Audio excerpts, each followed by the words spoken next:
Here we are, live at the British Motor Show 2021, and we found ourselves in this memory lane.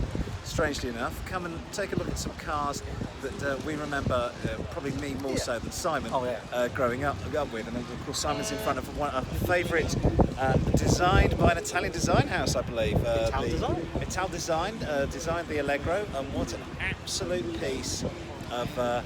It's the right colour for it, sick baby poo green, I think we call it. I found something interesting on the bonnet, on the grille. Take you down there.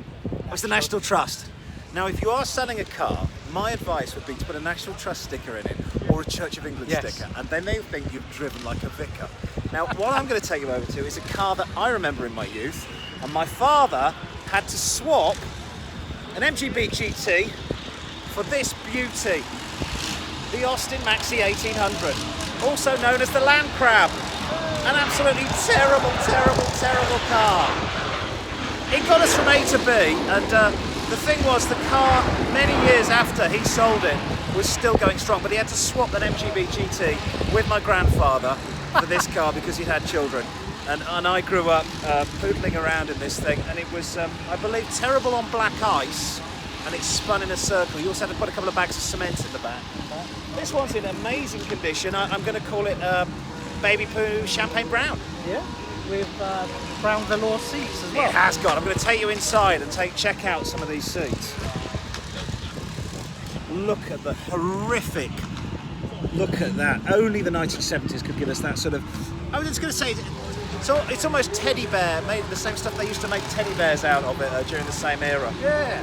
But what a lovely example of British motoring, the Maxi. We're here live behind me. I think we've got a Triumph. Now this was effectively a Stag, but it had the hardtop, and it was more sort of the car that your great uncle drove. Beautiful condition.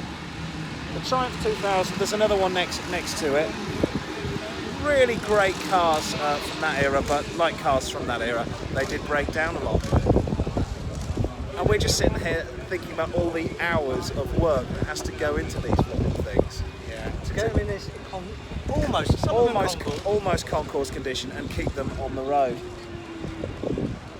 More from Car-Boyz later on. We're going to go around and find some more interesting stuff to talk about.